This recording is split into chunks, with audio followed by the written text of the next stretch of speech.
Nesta resenha da bola tem informações da Libertadores da América, os grupos com as equipes brasileiras presentes. Também Antônio Manuel Góes fazendo um panorama do Campeonato Brasileiro e informações do Flamengo em mais uma final da Copa Libertadores Sub-20. Fernando César e o clássico Atletiba no Campeonato Brasileiro. Robinson Lessa vai destacar o clássico também no Brasileirão no final de semana entre São Paulo e Palmeiras. Tudo isso não sai daí já após a nossa vinheta.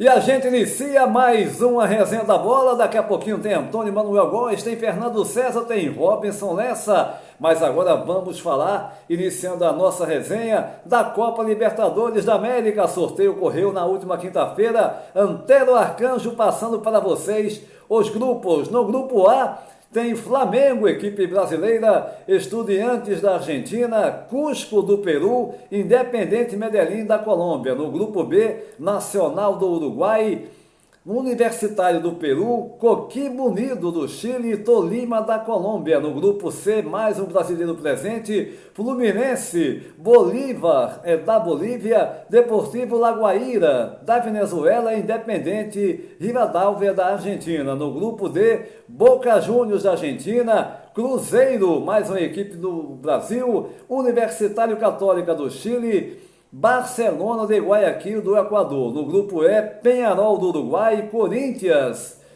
equipe paulista, Santa Fé da Colômbia, Platense da Argentina. No grupo F tem Palmeiras do português Abel Ferreira, Cerro Porteño do Paraguai, Júnior Barranquilla da Colômbia, Sporting Cristal do Peru. No grupo G, LDU do Equador, Lanús da Argentina, Wallace Red da Bolívia e Mirassol, equipe brasileira participando pela primeira vez da Copa Libertadores. Por fim, no grupo H, Independente Del Valle do Equador, Libertad do Paraguai, Rosário Central da Argentina, Universidade Central da Venezuela. A gente vai fazer um programa na próxima semana destacando mais a Copa Libertadores da América com as equipes brasileiras presentes. Mas agora eu vou dar um pulo até o Rio de Janeiro. Antônio Manuel Góes, você fazendo um panorama do Brasileirão e o Flamengo na final, mais uma vez, da Libertadores Sub-20. Um abraço.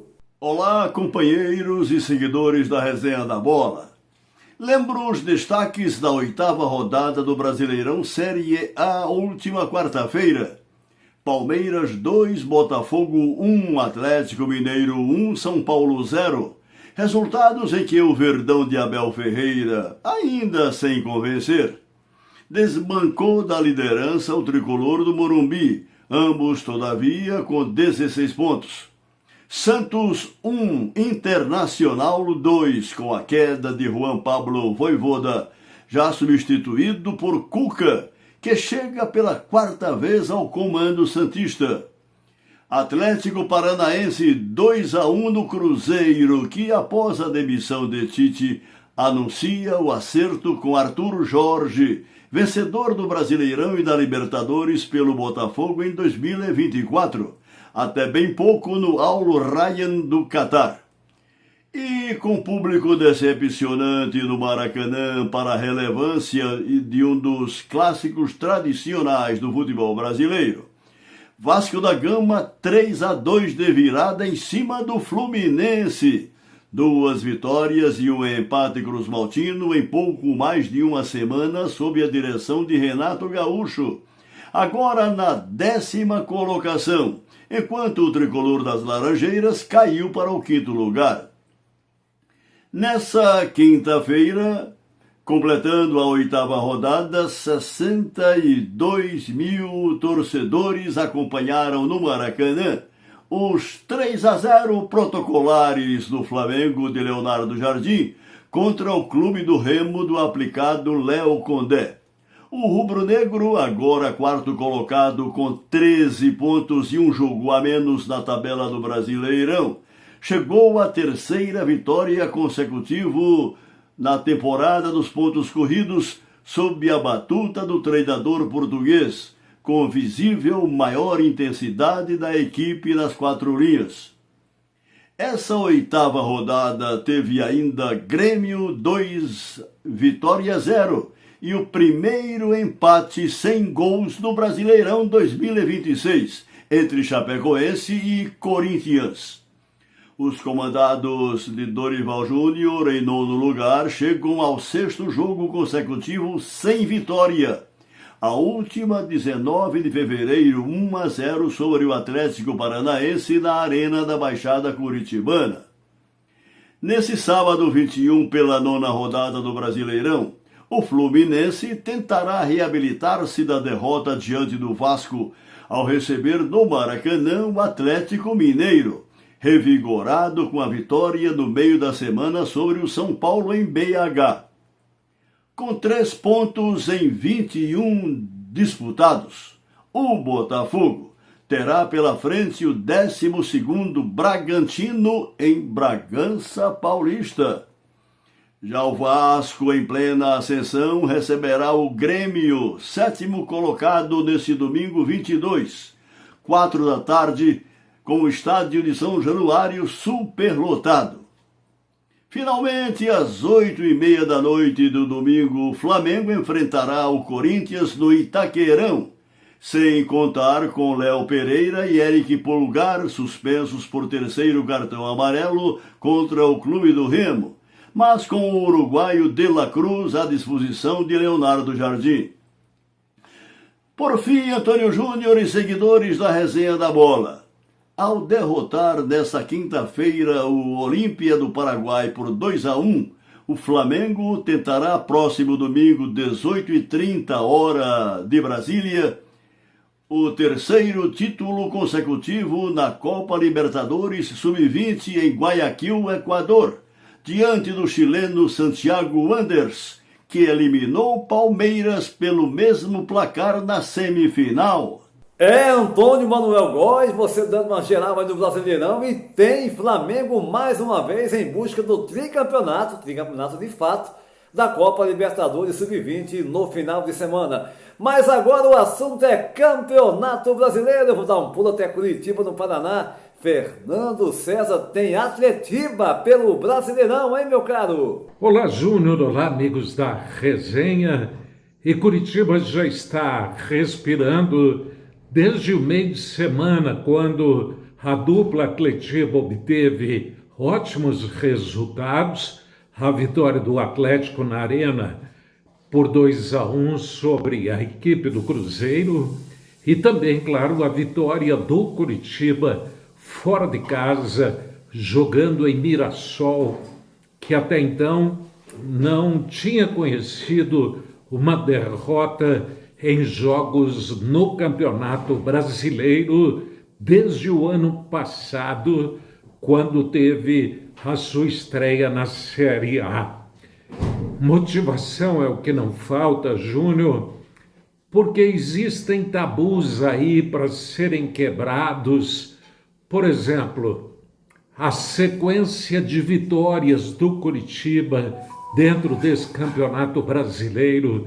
O time vem de 3 vitórias consecutivas, sendo 2 jogos fora de casa, como foi contra o Corinthians, e na última rodada a vitória de 1-0 sobre a equipe do Mirassol. E por outro lado, a torcida do Atlético, ela está com esse tabu já entalado na garganta, porque já há 3 anos que o Curitiba consegue vitórias em plena Arena da Baixada. E claro que o torcedor do Atlético, nesse momento de início de campeonato em que o Atlético vem apresentando boas apresentações, a torcida quer um troco diante do rival, no caso o Curitiba. Os ingressos colocados à disposição da torcida visitante, no caso do Curitiba, esgotou em poucas horas, a partir do instante em que os ingressos foram colocados à disposição. E claro que a torcida do Atlético também vai comprar os ingressos em grande número para poder incentivar o Atlético em busca de uma vitória. A situação do Curitiba é muito boa, o campeonato está apenas começando, mas o torcedor já entendeu a importância do trabalho do técnico Fernando Seabra pelo rendimento do time e pelos resultados obtidos até aqui. Vai ser um duelo muito interessante, Júnior e meus amigos, porque o que vem chamando a atenção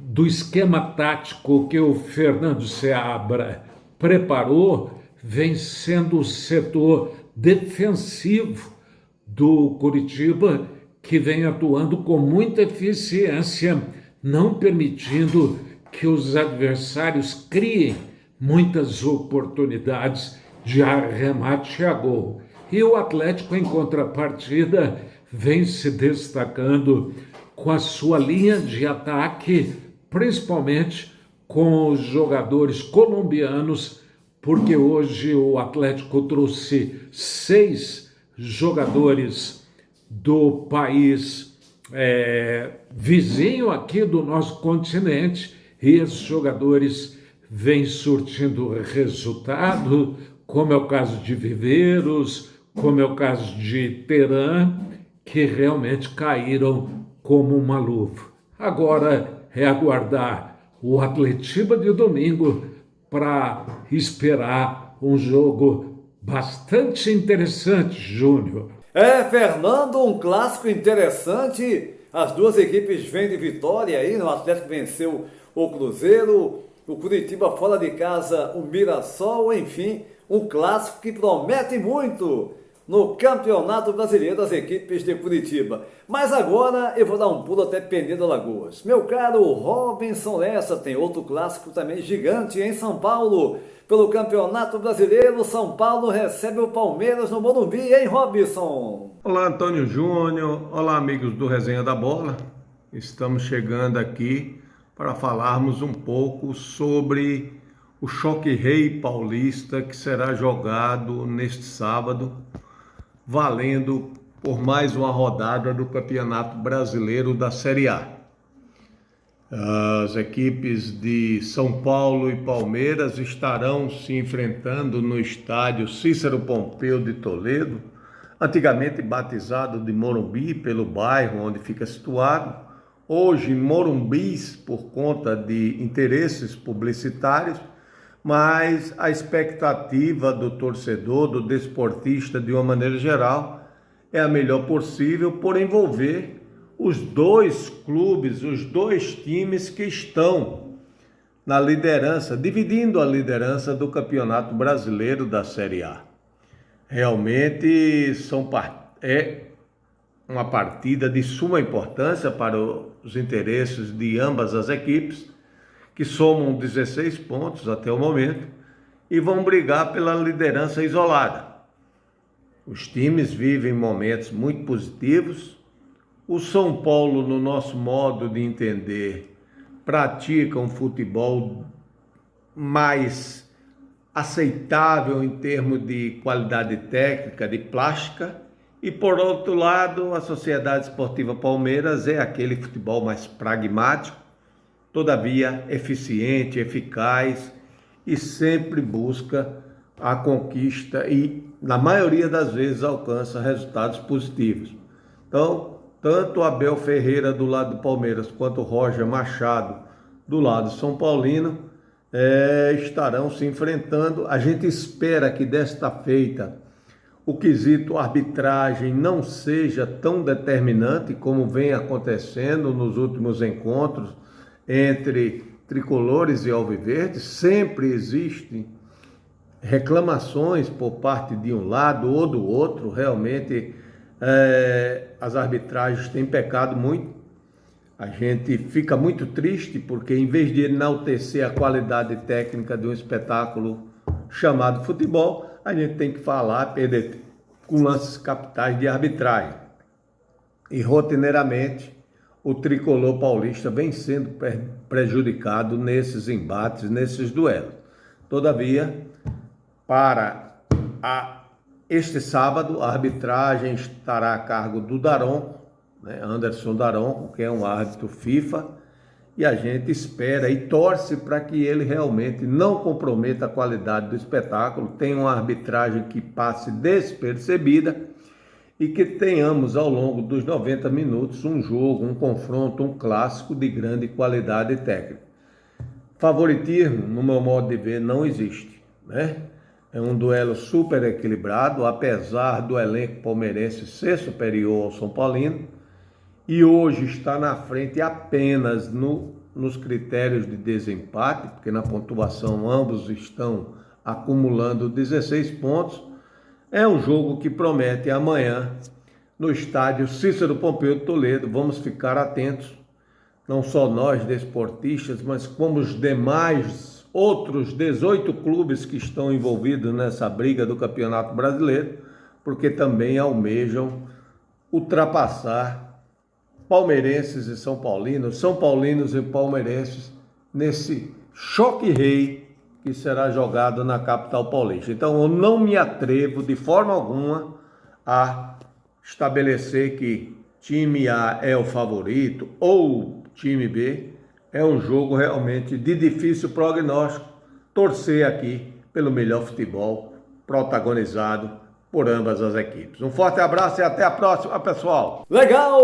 Robinson Lessa, direto de Penedo Lagoas, analisando esse clássico que promete muito em São Paulo e Palmeiras no Brasileirão. Mas aqui em Portugal teremos os jogos da 27ª rodada. Vamos passar aqui os jogos principais que envolvem as grandes equipes que estão nas primeiras colocações. Tem clássico, inclusive, tem derby. Mas nesse sábado, dia 21, o Benfica vai jogar contra a equipe do Vitória de Guimarães, jogando na casa do adversário na cidade de Guimarães. No domingo, Alverca recebe o Sporting. E no domingo ainda, o clássico Braga e Porto. Agora, um clássico cheio de expectativa, porque o Porto é o líder com 69 pontos, o Sport é o segundo com 62, mesma pontuação do Benfica, também 62 pontos ganhos.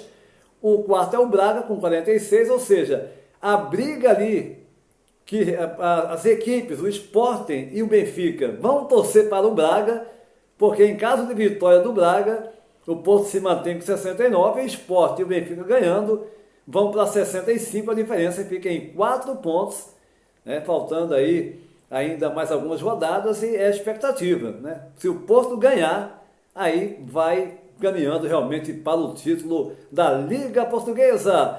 Nesta edição da nossa Resenha da Bola, essa edição vai ficando por aqui, convidando você para se inscrever no nosso canal, deixar o seu like e compartilhar os nossos vídeos em suas redes sociais. A todos um abraço e até a próxima!